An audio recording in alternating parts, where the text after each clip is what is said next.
ಈ ಪಂಚಾಂಗನ ಪೂಜೆ ಮಾಡ್ತಕ್ಕಂಥದ್ದು. ಒಂದು ತಟ್ಟೆಯಲ್ಲಿ ತಂಡುಲ ಅಂದರೆ ಅಕ್ಕಿಯನ್ನು ಹಾಕಿ ಅಕ್ಕಿಯ ಮೇಲೆ ಪಂಚಾಂಗ, ಆ ಪಂಚಾಂಗವನ್ನು ಇಟ್ಟು, ನಿಮ್ಮ ಪ್ರಶ್ನೆ ಅರ್ಥವಾಯಿತು ಪಂಚಾಂಗ ಅಂದರೆ ಏನು ಅಂತ ಕೇಳಕ್ಕೆ ಹೊರಟ್ರಿ, ಹೇಳ್ತೀನಿ. ಅಲ್ಲಿಟ್ಟು ಅದಕ್ಕೆ ಪಂಚಭೂತಗಳನ್ನು ಸ್ಮರಿಸ್ಕೊಂಡು, ಪಂಚಾಂಗ ದೇವತೆಯನ್ನು ಸ್ಮರಿಸ್ಕೊಂಡು, ಕುಲದೇವರನ್ನು ಸ್ಮರಿಸ್ಕೊಂಡು ಪಂಚಾಂಗಕ್ಕೊಂದು ಪೂಜೆ ಸಂಕ್ಷಿಪ್ತವಾಗಿ. ಆ ಪೂಜೆ ನಂತರದಲ್ಲಿ ಮನೆ ಮಂದಿಯೆಲ್ಲ ತೀರ್ಥಪ್ರಸಾದದಲ್ಲಿ ಮುಖ್ಯವಾಗಿ ತಗೊಳ್ಬೇಕಾದಂಥದ್ದು ಬೇವು ಬೆಲ್ಲ. ಹೌದು, ಅದು ಎಷ್ಟು ಅದ್ಭುತವಾದಂಥ ವ್ಯವಸ್ಥೆ ಅಂತಂದರೆ, ಈ ಒಂದು ಕಾಲಮಾನಕ್ಕೆ ಅನುಗುಣವಾಗಿ ಬಿಸಿಲು, ಶರೀರ ಸಾಕಷ್ಟು ಬಳಲಿರ್ತಕ್ಕಂಥದ್ದು, ಸಣ್ಣ ಪುಟ್ಟ ಕಾಯಿಲೆ ಕಸಾರಗಳು ಮೈಗೆ ಹೊಕ್ಕದೇ ಇರಲಿ ಅಂಥೇಳಿ ಬೇವನ್ನು ಶರೀರಕ್ಕೆ ಹಾಕ್ಕೊಳ್ಬೇಕು, ತಿನ್ನಬೇಕು ಅಂತ. ಅಂದರೆ ಕರೆಕ್ಟ್ ಈ ಟೈಮಲ್ಲೇ ಬೇವು ಬೆಲ್ಲವನ್ನು ತಿನ್ನಬೇಕು ಅನ್ನೋ. ಹೌದು. ಇದು ಒಂದಾದರೆ ಸಂದೇಶ ಏನಪ್ಪ ಇದರಿಂದ ನಾವು ನಮ್ಮ ಮುಂದಿನ ಜನಾಂಗಕ್ಕೆ, ನಮ್ಮ ಸುತ್ತಮುತ್ತಲಿನ ಸಮಾಜಕ್ಕೆ ಕೊಡ್ತಕ್ಕಂಥದ್ದು ಅಂದರೆ, ಜೀವನದಲ್ಲಿ ಬರ್ತಕ್ಕಂತಹ ಕಹಿ ಮತ್ತು ಸಿಹಿ, ಕಷ್ಟ ಮತ್ತು ಸುಖ, ಸುಖ ದುಃಖ ಎಲ್ಲವನ್ನೂ ಕೂಡ ಸಮಚಿತ್ತದಿಂದ, ಸಮಭಾವದಿಂದ, ಸಮಾನ ಮನಸ್ಸಿನಿಂದ ಸ್ವೀಕಾರ ಮಾಡ್ಕೊಳ್ಳೋದನ್ನು ಅಭ್ಯಾಸ ಮಾಡ್ಕೋ. ಕಷ್ಟ ಬಂದಾಗ ಕುಗ್ಗಿ ಹೋಗೋದಲ್ಲ, ಅಥವಾ ಸುಖ ಬಂದಾಗ ಹಿಗ್ಗೋದಲ್ಲ, ಶ್ರೀಮಂತಿಕೆ ಬಂದಾಗ ಗರ್ವ ಪಡೋದಲ್ಲ, ಬಡತನ ಬಂದಾಗ ಅವಮಾತಿನ ಕೂತ್ಕೊಳ್ಳೋದಲ್ಲ. ಎಲ್ಲವನ್ನೂ ಸಮಭಾವದಿಂದ, ಸಮಚಿತ್ತದಿಂದ, ಸಮಾನ ಮನಸ್ಸಿನಿಂದ ಸ್ವೀಕಾರ ಮಾಡಿ ಆ ಭಗವಂತನಲ್ಲಿ ಪ್ರಾರ್ಥನೆ ಮಾಡು. ಜಗದ್ರಕ್ಷಕನಲ್ಲಿ, ಜಗನ್ಯಾಮಕನಲ್ಲಿ, ಜಗದೀಶ್ವರಿಯಲ್ಲಿ ಪ್ರಾರ್ಥನೆ ಮಾಡೋದೇನಪ್ಪ. ನಮ್ಮ ಪದ್ಧತಿ ಪರಂಪರೆ ಯಾವತ್ತೂ ಕಷ್ಟ ಕೊಡಬೇಡ ಅಂತ ನಾವು ದೇವರನ್ನು ಕೇಳೋಲ್ಲ. ಕಷ್ಟವನ್ನು ಎದುರಿಸ್ತಕ್ಕಂಥ ಸಾಮರ್ಥ್ಯವನ್ನು ಕೊಡು ನನಗೆ, ಕಷ್ಟವನ್ನು ಮೆಟ್ಟಿ ನಿಲ್ಲುವಂತಹ ಸಾಮರ್ಥ್ಯವನ್ನು, ಮನೋಧೈರ್ಯವನ್ನು ನನಗೆ ಕೊಡು. ಎಂಥ ಅದ್ಭುತವಾದಂತಹ ಸಂಸ್ಕಾರ ನೋಡಿ. ಹೌದು ಅಂತ ಕೇಳ್ತಕ್ಕಂತಹ ಒಂದು ಅದ್ಭುತವಾದಂತಹ ಸಾಂಕೇತಿಕ ಪ್ರಯತ್ನವೇ ಬೇವು ಬೆಲ್ಲವನ್ನು ಅದನ್ನೆಲ್ಲರಿಗೆ ಕೊಟ್ಟು ಮನಮಂದಿಯಲ್ಲ. ನಂತರದಲ್ಲಿ ಕುಟುಂಬದವರೆಲ್ಲರೂ ಕೂಡ ಕೂತು ಆ ಮನೆಯ ಯಜಮಾನಿಗೆ ಗೊತ್ತಿದ್ದರೆ ಪಂಚಾಂಗವನ್ನು ಪಠನ ಮಾಡಿ ಮನೆ ಮಂದಿ ಉಳಿದವರೆಲ್ಲ ಶ್ರವಣ ಮಾಡ್ತಕ್ಕಂಥದ್ದು. ಎಷ್ಟೋ ಜನಕ್ಕೆ ಈ ಪಂಚಾಂಗ ಪಠನ ಮಾಡ್ತಕ್ಕಂಥ ಪದ್ಧತಿಯು ಕೂಡ ಸ್ವಲ್ಪ ಹಳೆ ಪದ್ಧತಿ, ಬಹಳಷ್ಟು ಸಂಸ್ಕೃತ ವಾಕ್ಯಗಳಿಂದ ಕೂಡಿರ್ತಕ್ಕಂಥದ್ದು. ಹೌದು. ಅಂಥ ಸಂದರ್ಭದಲ್ಲಿ ತಿಳಿದಿರತಕ್ಕಂತಹ ಜ್ಯೋತಿಷರನ್ನು, ಪಂಡಿತರನ್ನು, ಹಿರಿಯರನ್ನು ಮನೆಗೆ ಕರೆಸಿ ಅವರ ಆಶೀರ್ವಾದವನ್ನು ತಗೊಂಡು ಅವರಿಂದ ಪಂಚಾಂಗವನ್ನು ಪಠನ ಮಾಡಿಸಿ ನಾವು ಕೇಳ್ತಕ್ಕಂಥದ್ದು. ಪಂಚಾಂಗ ಶ್ರವಣ ಅಂದರೆ ಕೇಳೋದು ಅಂತ, ಪಠನ ಅಂದರೆ ಓದೋದು ಅಂತ.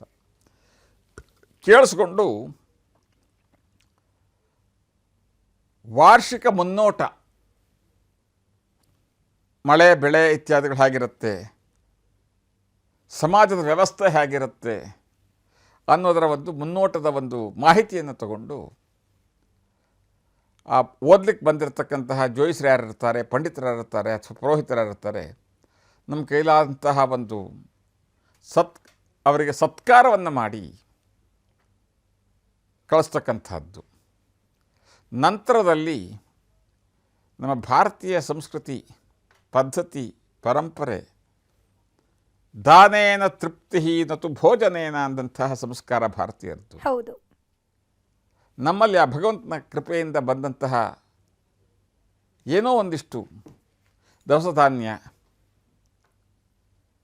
ನೂತನ ವಸ್ತ್ರ, ಫಲ, ಹಣ್ಣು, ತೆಂಗಿನಕಾಯಿ ಇತ್ಯಾದಿಗಳು, ಮತ್ತು ಈ ಚೈತ್ರ ಮಾಸದ ಬಿಸಿಲು, ಉದಕ ಕುಂಭ, ನೀರಿನ ಒಂದು ಪಾತ್ರೆ, ನೀರು ಸಹಿತವಾಗಿ ಇದನ್ನೆಲ್ಲವನ್ನು ದಾನ ಕೊಟ್ಟು ತ್ವದೀಯಂ ವಸ್ತು ಗೋವಿಂದ ತುಭ್ಯಮೇವ ಸಮರ್ಪಣಂ ಅಂತಕ್ಕಂಥ ಮನೋಭಾವದಿಂದ, ಹೇ ಭಗವಂತ ಜಗದ್ರಕ್ಷಕ, ನೀನು ನಮಗೆ ಹಾಕಿರ್ತಕ್ಕಂತಹ ಭಿಕ್ಷೆ, ಇದರ ಒಂದು ಭಾಗವನ್ನು ಸಮಾಜಕ್ಕಾಗಿ ನಾನು ಸಮರ್ಪಣೆ ಮಾಡ್ತೀನಿ, ದಾನದ ರೂಪದಲ್ಲಿ ಕೊಡ್ತೀನಿ ಅಂಥೇಳಿ ಬೇರೆಯವರಿಗೆ ಕೊಟ್ಟು ಅವರ ಆಶೀರ್ವಾದ ತಗೊಂಡು ನಂತರದಲ್ಲಿ ಮನೆ ಮಂದಿ ಎಲ್ಲ ಒಟ್ಟಿಗೆ ಕೂತು ಇಷ್ಟ ಜನೈ ಸಹ ಭುಕ್ತಂ ಭುಕ್ತಂ, ಎಲ್ಲರೂ ಕೂಡ ಒಟ್ಟಿಗೆ ಕೂತು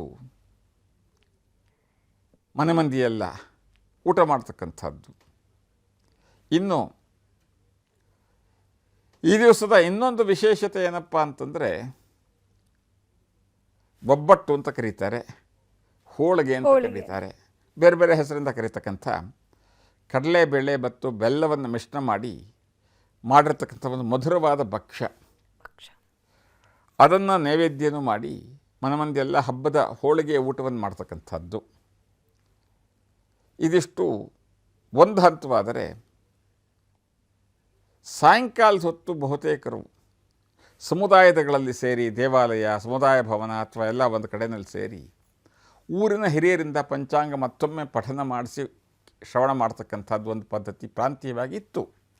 ಈಗ ಗ್ರಾಮೀಣ ವ್ಯವಸ್ಥೆಗಳೆಲ್ಲ ಬದಲಾಗಿ ಹೋಗ್ಬಿಟ್ಟಿದೆ, ಸಾಕಷ್ಟು ಬದಲಾಗಿದೆ. ಬದಲಾಗೋದಕ್ಕೆ ಒಂದು ಮಾಧ್ಯಮ ಕಾರಣ, ಇನ್ನೊಂದು ಟೆಕ್ನಾಲಜಿ ಕಾರಣ. ಹೌದು, ಇದೆರಡೂ ಕೂಡ. ಆದರೂ ಕೂಡ ಇನ್ನೂ ಅಲ್ಲಲ್ಲಿ ಈ ಪದ್ಧತಿ ಉಂಟು. ಜೊತೆಗೆ ಸಾಯಂಕಾಲ ಕೆಲವು ಪ್ರಾಂತ್ಯಗಳಲ್ಲಿ ಪಶು ಸಂಪತ್ತು, ಅವ್ರ ಮನೆಯಲ್ಲಿ ಇದ್ದಂತಹ ಹಸುವನ್ನು, ಆ ಪಶು ಸಮೂಹವನ್ನು ನಮ್ಮ ಕೃತಜ್ಞತೆಯನ್ನು ಅರ್ಪಿಸಿ ಅದಕ್ಕೊಂದಿಷ್ಟು ಅಲಂಕಾರವನ್ನು ಮಾಡಿ ಕಿಚ್ಚಾಯಿಸೋದು ಅಂತ ಬೆಂಕಿಯಲ್ಲಿ ಹೌದು ಹೌದು ಹೌದು ಅದನ್ನು ಓಡಿಸ್ಕೊಂಡು ಹೋಗ್ತಾರೆ ಸ್ವಲ್ಪ ದೂರ. ಅದರ ಚೈತನ್ಯವನ್ನು ಮತ್ತೊಮ್ಮೆ ಪುನರ್ಜೀವನಗೊಳಿಸ್ತಕ್ಕಂಥ, ಅದು ಯಾಕೆ ಗುರುಜಿ ಕಿಚ್ಚಾಯಿಸುವಂತಹ ಅದೇ ಚೈತನ್ಯವನ್ನು ಮತ್ತೊಮ್ಮೆ ಪುನರ್ಜೀವನಗೊಳಿಸ್ತಕ್ಕಂತಹ ಒಂದು ಪ್ರಯತ್ನ ಇತ್ಯಾದಿಗಳು. ಇದಿಷ್ಟು ಕೂಡ ಒಂದು ರೀತಿಯಲ್ಲಿ ಸಂಕ್ಷಿಪ್ತವಾದಂತಹ ಯುಗಾದಿ ಹಬ್ಬದ ಆಚರಣೆ. ಆದರೆ ಪ್ರಾಂತೀಯವಾಗಿ ಇಲ್ಲಿ ಬದಲಾವಣೆಗಳನ್ನು ನಾವು ಕಂಡರೂ ಕೂಡ ಇದೊಂದು ಸಂಕ್ಷಿಪ್ತವಾದಂಥದ್ದು. ಇನ್ನು ಗ್ರಾಮೀಣ ಭಾಗದಲ್ಲಿ ಈ ಹಬ್ಬಕ್ಕೆ ಸಂಬಂಧಪಟ್ಟಂಥ ಕೆಲವಷ್ಟು ಕ್ರೀಡೆಗಳು, ಕೆಲವಷ್ಟು ಜೂಜು ಸಹಿತವಾದಂಥ ಕ್ರೀಡೆಗಳು ಹೌದು ಇತ್ಯಾದಿಗಳನ್ನು ನಾವು ಕಾಣಬಹುದು. ನಮ್ಮ ಕೆಲವು ಪ್ರಾಂತ್ಯಗಳಲ್ಲಿ ಹೋದರೆ ತೆಂಗಿನಕಾಯಿಯನ್ನು, ಒಂದು ತೆಂಗಿನಕಾಯಿ ಇಟ್ಟು ಇನ್ನೊಂದು ತೆಂಗಿನಕಾಯಿಂದ ಆ ತೆಂಗಿನಕಾಯಿಗೆ ಹೊಡಿಬೇಕು. ಅದು ಒಡೆದೋದರೆ ಒಡೆದೋದ ತೆಂಗಿನಕಾಯಿ ಏನೋ ಒಂದು ಇವನಿಗೆ ಏನೋ ದುಡ್ಡು ಕೊಡಬೇಕು, ಹೊಡಿದೇ ಇದ್ದರೆ ಇವ್ದು ಕೊಡಬೇಕು, ಏನೇನೋ ಈ ಥರದ ಜೂಜು ಇತ್ಯಾದಿಗಳೆಲ್ಲ ಇದೆ. ಆದರೂ ಕೂಡ ಅದು ಈ ಹಬ್ಬದ ವ್ಯಾಪ್ತಿಯಿಂದ ಸ್ವಲ್ಪ ಆಚೆ ಇರತಕ್ಕಂಥದ್ದು. ಹಬ್ಬ ಒಂದು ನೆವ ಅಷ್ಟೇ ಅವರಿಗೆ ಆಡಬೇಕು ಅಂತ. ಇದಿಷ್ಟು ಕೂಡ ಸಂಕ್ಷಿಪ್ತವಾಗಿ ಹಬ್ಬದ ಆಚರಣೆ. ಗುರೂಜಿ, ನೀವಾಗಲೇ ಹೇಳ್ದ ಹಾಗೆ ಪಂಚಾಂಗದ ಮಹತ್ವದ ಬಗ್ಗೆ ಹೇಳ್ತಿದ್ರಿ. ಸೊ ಈ ಪಂಚಾಂಗ ಅಂತಂದ್ರೆ ಏನು? ಹೀಗೆ ಸಿಟಿ ಪ್ಲೇಸಲ್ಲೆಲ್ಲ ನೋಡ್ತಾ ಹೋಗೋದಾದ್ರೆ ತುಂಬ ಜನರು ಹಳ್ಳಿಗಳಿಂದ ಸಿಟಿಗೆ ಹೋಗಿರ್ತಾರೆ. ಸೊ ಅಂಥವ್ರು ಈ ಪಂಚಾಂಗವನ್ನು ಫಾಲೋ ಮಾಡೋಕ್ಕಾಗಲ್ಲ. ಆಲ್ಟರ್ನೇಟಿವ್ ವೇ ಏನಾದರೂ ಇದೆಯಾ? ಫಾಲೋ ಮಾಡೋಕ್ಕಾಗಲ್ಲ ಅನ್ನೋದು ಒಪ್ಕೊಳ್ತಕ್ಕಂಥ ವಿಚಾರ ಅಲ್ಲ. ಪಂಚಾಂಗ ಅಂದರೆ ಏನು ಅಂತಕ್ಕಂಥದ್ದಕ್ಕೆ ಸ್ಪಷ್ಟತೆ ಇಲ್ಲಿ. ಆ ಹೆಸರೇ ಹೇಳೋ ಹಾಗೆ 5 ವಿಭಾಗಗಳನ್ನು ಸ್ಪಷ್ಟವಾಗಿ ತಿಳಿಸ್ತಕ್ಕಂತಹ ಒಂದು ದಿನಚರಿ ಅಥವಾ ಕೈಪಿಡಿ. ತಿಥಿ, ವಾರ, ನಕ್ಷತ್ರ, ಯೋಗ ಮತ್ತು ಕರ್ಣ, ಇದನ್ನು ಸ್ಪಷ್ಟತೆಯನ್ನು ಕೊಡ್ತಕ್ಕಂತಹ, ಸೂಚಿಸ್ತಕ್ಕಂತಹ. ಹೇಗೆ ನಿಮಗೆ ಇವತ್ತು ಮಾರ್ಚು 19ನೇ ತಾರೀಕು 2026ನೇ ಇಸ್ವಿ ಅಂತ, ಅದೇ ಥರ ಈ ವರ್ಷದ ಹೆಸರು ಜೊತೆಗೆ ಇವತ್ತಿನ ತಿಥಿ, ನಕ್ಷತ್ರ, ಯೋಗ, ಕರ್ಣ, ವಾರ ಇದನ್ನು ತಿಳಿಸ್ತಕ್ಕಂಥ ಒಂದು ಸ್ಪಷ್ಟವಾಗಿ ಹೇಳತಕ್ಕಂಥ ಒಂದು ಕೈಪಿಡಿ. ಇದನ್ನು ಪಂಚಾಂಗ ಅಂತ ಕರೆದರು ನಮ್ಮಲ್ಲಿ. ಇದರ ಮಹತ್ವ ಅದ್ಭುತವಾದಂಥದ್ದು. ತಿಥೇಶ್ಚ್ರಿಯಮಾಪ್ನೋತಿ ವಾರಾದಾಯುಷ್ಯವರ್ಧನಂ, ನಕ್ಷತ್ರಾಧರತೆ ಪಾಪಂ, ಯೋಗಾದ್ರೋಗ ನಿವಾರಣಂ, ಕರ್ಣಾತ್ ಕಾರ್ಯಸಿದ್ಧಸ್ತು ಪಂಚಾಂಗ ಫಲಮುತ್ತಮಂ ಅಂತಂದರು ಶಾಸ್ತ್ರದಲ್ಲಿ. ತಿಥಿ, ವಾರ, ನಕ್ಷತ್ರ, ಯೋಗ ಮತ್ತು ಕರ್ಣಗಳಿಂದ ಸೂಚಿಸ್ತಕ್ಕಂತಹ ಒಂದು ಕೈಪಿಡಿ. ಇನ್ನು ಆಗಲೇ ನೀವು ಇನ್ನೂ ಒಂದು ಪ್ರಶ್ನೆ ಕೇಳಿದ್ರಿ, ಇದಕ್ಕೆ ಪೂಜೆ ಯಾಕೆ ಮಾಡಬೇಕು? ಹೌದು, ನಾವೇನು ಇಂಗ್ಲೀಷ್ ಕ್ಯಾಲೆಂಡರ್ ತಂದರೆ ಅಥವಾ ಡೈರಿ ತಂದರೆ ಅದಕ್ಕೆ ಪೂಜೆ ಮಾಡ್ತೇವೆ? ಭಾರತೀಯರ ವೈಶಿಷ್ಟ್ಯತೆ ಪ್ರತಿಯೊಂದು ಚರಾಚರ ವಸ್ತುವಿನಲ್ಲೂ ಕೂಡ ದೈವತ್ವವನ್ನು ಕಂಡು ಅದು ದೇವರ ಒಂದು ಕೊಡುಗೆ, ದೇವರ ಸಮಾನ ಅಂತ ಹೇಳಿ ಪ್ರತಿಯೊಂದು ವಸ್ತುವಿನಲ್ಲೂ ಕೂಡ ದೈವತ್ವವನ್ನು ಕಾಣತಕ್ಕಂಥ ಒಂದು ವೈಶಿಷ್ಟ್ಯಪೂರ್ಣವಾದ ಸಂಸ್ಕಾರ, ಸಂಸ್ಕೃತಿ ಭಾರತೀಯರದ್ದು. ಪಂಚಭೂತಗಳ ಕಲ್ಪನೆ, ಪಂಚಭೂತಗಳನ್ನು ಸ್ಮರಿಸ್ಕೊಂಡು, ಪಂಚಾಂಗ ದೇವತೆಯನ್ನು ಸ್ಮರಿಸ್ಕೊಂಡು ವರ್ಷದ ಮೊದಲನೇ ದಿವಸ ಆ ಪಂಚಾಂಗ ಓದೋದಕ್ಕೆ ಮುಂಚೆ, ಪಂಚಾಂಗ ಕೇಳಿಸ್ಕೊಳ್ಳೋದಕ್ಕೆ ಮುಂಚೆ ಕೃತಜ್ಞತಾಪೂರ್ವಕವಾಗಿ ಆ ಭಗವಂತನ ಸ್ಮರಿಸಿ ಅದಕ್ಕೊಂದು ಪೂಜೆ ರೂಪದಲ್ಲಿ ಒಂದು ಕೃತಜ್ಞತೆಯನ್ನು ಅರ್ಪಿಸಿ ಕೇಳೋದ್ರಿಂದ ಆ ವರ್ಷ ಎಲ್ಲ ಶುಭವಾಗಿರುತ್ತೆ, ಮಂಗಳಮಯವಾಗಿರುತ್ತೆ, ಆರೋಗ್ಯಪೂರ್ಣವಾಗಿರುತ್ತೆ ಅಂತ ನಮ್ಮ ಹಿರಿಯರು ಕಂಡುಕೊಂಡಂಥ ಸತ್ಯದ ಪರಂಪರೆಯನ್ನು ನಮ್ಗೆ ಹಾಕ್ಕೊಟ್ಟಿದ್ದಾರೆ. ಹಾಗಾಗಿ ಪೂಜೆ ಅಂತಕ್ಕಂಥದ್ದು ಓಕೆ. ಪೂಜೆ ಮಾಡೋದು ಮಾತ್ರಕ್ಕೆ ಅದರಲ್ಲಿರೋ ಡೇಟ್ ಏನಾದ್ರು ಚೇಂಜ್ ಆಗುತ್ತೋ ಅಂತಲೋ ಅಥವಾ ಮಾಡದೇ ಇದ್ದು ಮಾತ್ರಕ್ಕೆ ಚೇಂಜ್ ಅಲ್ಲ. ಕೃತಜ್ಞತಾಪೂರ್ವಕವಾಗಿ ಮತ್ತು ಶುಭ ಕಾಮನೆಯಿಂದ, ಶುಭಾಶಯದಿಂದ ನಾವಲ್ಲಿ ಅದರಿಂದ ಪೂಜೆ ಮಾಡಿ ವರ್ಷವೆಲ್ಲ ಮಂಗಳಮಯವಾಗಿರುತ್ತೆ ಅಂತ ನಂಬಿಕೊಂಡು ನಮ್ಮ ಮನೋಧೈರ್ಯವನ್ನು ಹೆಚ್ಚಿಸ್ಕೊಂಡು ಸದಾಲೋಚನೆ ಸದ್ಭಾವನೆಯಿಂದ ವರ್ಷ ಪ್ರಾರಂಭ ಮಾಡ್ತಕ್ಕಂಥದ್ದರ ಸಂಕೇತವಾಗಿ ಅದಕ್ಕೆ ಪೂಜೆ ಮಾಡ್ತಕ್ಕಂಥ ಇದು. ಇನ್ನು ನಗರ ಪ್ರದೇಶದಲ್ಲಿರ್ತಕ್ಕಂಥವ್ರು ಇದನ್ನು ಆಚರಣೆ ಫಾಲೋ ಮಾಡೋಕ್ಕಾಗೋದಿಲ್ಲ ಅಂದರೆ ಪಂಚಾಂಗ ಏನಾದ್ರು ಸಿಟಿಗೆ ಪ್ರಾಫಿಟೆಡ್ ಅಂತಿದೆಯೇ? ಏನೂ ಇಲ್ಲ. ಇವತ್ತು ನಮ್ಮ ವ್ಯವಸ್ಥೆಗೆ, ಸಂಪ್ರದಾಯಕ್ಕೆ ಕೆಲವಷ್ಟು ವ್ಯವಸ್ಥೆಗೆ ಧಕ್ಕೆ ಬರತಕ್ಕಂಥದ್ದು ಏನಪ್ಪ ಅಂದರೆ ಇಂಥ ಒಂದು ಟೆಕ್ನಾಲಜಿ ರಿಲೇಟೆಡ್ ಎಕ್ವಿಪ್ಮೆಂಟಿಂದ ಏನು ಕೇಳಿರೂ ಇವತ್ತಿನ ಮಕ್ಕಳು ತಕ್ಷಣ ಗೂಗಲ್ ಹಾಕ್ಬಿಡೋದು, ಹಿಂಗೆ ಹಾಕ್ಕೊಂಡ್ಬಿಟ್ಟು ಅದಕ್ಕೆ ಅರ್ಥ ಹುಡ್ಕಕ್ಕೆ ಹೋಗೋದು. ಅಲ್ಲಿ ಅದು ಈಗಂತೂ ಚಾಟ್ GPT AI ಅಂತಕ್ಕಂಥದ್ದೆಲ್ಲ ಬಂದಿರೋದು ಇನ್ನಷ್ಟು ಅವ್ಯವಸ್ಥೆ ಆಗಿದೆ. ಅದು ಏನೇನೋ ಅಪ್ರಬುದ್ಧತನದ, ಅವಿವೇಕತನದ ಉತ್ತರವೂ ಸಿಗತ್ತೆ ಅದರಲ್ಲಿ. ಪಂಚಾಂಗ ಅಂತಂದಾಗ ಪ್ರತಿಯೊಬ್ಬ ಭಾರತೀಯನೂ ಕೂಡ ಆ ಒಂದು ಕೈಪಿಡಿಯನ್ನು, ಪಂಚಾಂಗವನ್ನು ತಂದಿಟ್ಟು ಮನೇಲಿ ಒಂದು ಸರಿ ಪೂಜೆ ಮಾಡಿ ಆವಾಗ ಅದನ್ನು ತೆಗೆದು ಹಾಕುವಂಥ ಅಭ್ಯಾಸ ಇದು ಯಾವ ಜಾತಿಗೆ ಸೀಮಿತವಾದಂಥದ್ದಲ್ಲ. ಪಂಚಾಂಗ ಜಾತ್ಯತೀತ, ಭಾಷಾತೀತ, ರಾಜ್ಯಾತೀತ, ರಾಷ್ಟ್ರಾತೀತ ಅಭ್ಯಾಸ ಮಾಡ್ಕೊಳ್ಬೋದು. ಬಟ್ ಇವಾಗ ಮಾಡ್ಕೊಳ್ಳಲ್ಲ, ಅವರೆಲ್ಲದನ್ನೂ GPT-ನಲ್ಲಿ ಕೇಳ್ಬಿಡ್ತೀನಿ, AI-ನಲ್ಲಿ ಕೇಳ್ಬಿಡ್ತೀನಿ ಅಂದರೆ ಅದು ಅವರವರ ವೈಯಕ್ತಿಕ ನಿರ್ಧಾರ. ಸಿಟಿನಲ್ಲೂ ಮಾಡಲಿಕ್ಕಾಗತ್ತೆ, ಹಳ್ಳಿನಲ್ಲೂ ಮಾಡಲಿಕ್ಕಾಗತ್ತೆ.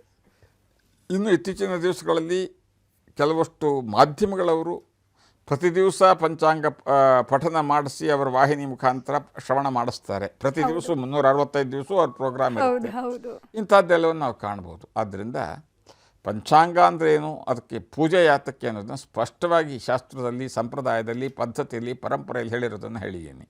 ಗುರೂಜಿಗ ನೀವು ಪಂಚಾಂಗದ ಮಹತ್ವದ ಬಗ್ಗೆ ಹೇಳಿದ್ರಿ. ಸೊ ಈಗ ಪಂಚಾಂಗದ ಪೂಜೆ ಮಾಡಬೇಕು, ಪಠಣ ಮಾಡಬೇಕು ಅಂತಂದರೆ ಯುಗಾದಿಯ ದಿನದಂತೂ, ಅಂದರೆ ಒಂದು ವರ್ಷದ ಮೊದಲ ದಿನ ಅಂತ ಹೇಳ್ತೀವಲ್ಲ, ಸೊ ಅವತ್ತು ಇಂಥದ್ದೇ ಸಮಯ ಅಂತ ನಿಗದಿಪಡಿಸಲಾಗುತ್ತೆ ಅಥವಾ ದಿನಪೂರ್ತಿ ಯಾವಾಗಾದರೂ ಬೇಕಾದರೂ ಫ್ರೀ ಆದಾಗ ಓದ್ಬೋದಾ? ಯಾವಾಗಲಾದರೂ ಮಾಡುವಂಥದ್ದಲ್ಲ. ವ್ಯವಸ್ಥೆಯಲ್ಲಿ ಒಂದು ಶಿಸ್ತುಬದ್ಧವಾದಂತಹ, ನಿಯಮಿತವಾದಂಥ ವ್ಯವಸ್ಥೆಯನ್ನೇ ನಾವು ಒಪ್ಕೊಂಡಿರ್ತಕ್ಕಂಥದ್ದು. ಹೌದು. ಪ್ರಾತಃ ಕಾಲದಲ್ಲಿ ಬ್ರಾಹ್ಮಿ ಮುಹೂರ್ತದಲ್ಲಿ ಸ್ನಾನ ಅಂದೆ. ಸ್ನಾನ ಮಾಡೋದ್ಮೇಲೆ ಮಲ್ಕೊಂಡ್ಬಿಟ್ಟು ಆಮೇಲೆ ಎದ್ಬಿಟ್ಟೇನೋ ಓದ್ತೀರಾ? ಆಗಲ್ಲ. ಒಂದಾದ್ರ ನಂತರ ಒಂದು ಬರುತ್ತೆ. ಇನ್ನೊಂದು, ಈ ವರ್ಷ ನೀವಾಗಲೇ ಕೇಳಿದ್ರಿ ಆ ಪ್ರಶ್ನೆ, ಅದಕ್ಕೆ ಉತ್ತರ ಹೇಳಲೇಬೇಕೀಗ. ಕೆಲವು ಜನಗಳಲ್ಲಿ ಒಂದು ಗೊಂದಲ ಇದೆ. ಈ ವರ್ಷ 19ನೇ ತಾರೀಕು ಗುರುವಾರದ ದಿವಸ ಅಮಾವಾಸ್ಯೆನೂ ಇರುತ್ತೆ ಸ್ವಲ್ಪ ಹೊತ್ತು, ಆಮೇಲೆ ಪಾಡ್ಯ ಬರುತ್ತೆ. 19ಕ್ಕೆ ಆಚರಣೆಯೋ 20ಕ್ಕೆ ಆಚರಣೆಯೋ ಅಂತ ಒಂದು ಸಂದೇಹ ನಮ್ಮ ಪ್ರೇಕ್ಷಕರಲ್ಲಿದೆ ಅಂತ ಕೇಳಿದ್ರಿ. 19ನೇ ತಾರೀಕು ಈ ವರ್ಷದ ಕೊನೆಯ ಅಮಾವಾಸ್ಯೆ ಏನಿರುತ್ತೆ ಅದು ಸೂರ್ಯೋದಯದ ನಂತರ ಒಂದು ಸ್ವಲ್ಪ ಹೊತ್ತಿರುತ್ತೆ, ಒಂದು 20-40 ನಿಮಿಷದ ಕಾಲ ಇರುತ್ತೆ. ಆದರೆ ಅಮಾವಾಸ್ಯೆ ಆಚರಣೆ ಎಲ್ಲ 18ನೇ ತಾರೀಕೆ ಆಗಿರುತ್ತೆ. ಹೌದು, ಅಮಾವಾಸ್ಯೆ ಆಚರಣೆ ಎಲ್ಲ 18ಕ್ಕೆ ಆಗಿರುತ್ತೆ. ಓಕೆ. ಹಾಗಾಗಿ 19 ಅಮಾವಾಸ್ಯೆ ಉಪರಿ ಪಾಡ್ಯ ಅಂತ ಹಾಕ್ಬಿಟ್ರು. ಒಂದು 20-40 ನಿಮಿಷದಲ್ಲಿ ಆ ಅಮಾವಾಸ್ಯೆ ಮುಗಿದಿದ್ದು ಪಾಡ್ಯ ಪ್ರಾರಂಭವಾಗಿಬಿಡುತ್ತೆ. ಸೂರ್ಯೋದಯ ಆದಮೇಲೆ ಪಾಡ್ಯ ಆರಂಭ ಆಗೋದು. ಸೂರ್ಯೋದಯ ಆದ್ರ ಮೇಲೆ ಆಗೋದೇ ಪಾಡ್ಯ. ಆದರೆ ಸೂರ್ಯೋದಯ ಆದ ಕೂಡಲೇ ಒಂದು ಸ್ವಲ್ಪ ಹೊತ್ತಿದ್ದು ಅಮಾವಾಸ್ಯೆ ಅನಂತರದಲ್ಲಿ ಪಾಡ್ಯ ಪ್ರಾರಂಭವಾಗುತ್ತೆ. ಹಾಗಾಗಿ ಯುಗಾದಿ ಹಬ್ಬದ ಆಚರಣೆ ಏನಿದೆ ಆ ದಿವಸ ಬಹುಪಾಲ್ ಇದ್ದು ಮಾರನೇ ದಿವಸ ಬೆಳಗ್ಗೆ ಸುಮಾರು 5:30ವರೆಗೂ ಪಾಡ್ಯವೇ ಇರುತ್ತೆ. 20ನೇ ತಾರೀಕು ಬೆಳಗಿನ ಜಾಮ 5:30ವರೆಗೂ ಪಾಡ್ಯವೇ ಇರುತ್ತೆ. ಆದ್ದರಿಂದ ಆ ದಿವಸ ಯುಗಾದಿ ಹಬ್ಬದ ಆಚರಣೆ 19ಕ್ಕೇನೆ ಸ್ಪಷ್ಟವಾಗಿ. ಅಮಾವಾಸ್ಯೆ ಬಂದುಬಿಟ್ಟಿದೆ, ಅಮಾವಾಸ್ಯೆ ಮೈಲ್ಗೆ ಇರುತ್ತೆ ಅಂತಕ್ಕಂಥ ಪ್ರಶ್ನೆಗಳು ತುಂಬ ಜನಗಳ ಮನಸ್ಸಿನಲ್ಲಿರುತ್ತೆ. ಹೌದು. ಅಮಾವಾಸ್ಯೆ ಮೈಲಿಗೆಗೂ ಇದಕ್ಕೂ ಸಂಬಂಧ ಇಲ್ಲ. ಅಮಾವಾಸ್ಯೆ ಮೈಲಿಗೆ ಅಂತ ಯಾರು ಹೇಳಿದರು ನಿಮಗೆ ಅಂತಕ್ಕಂಥದ್ದು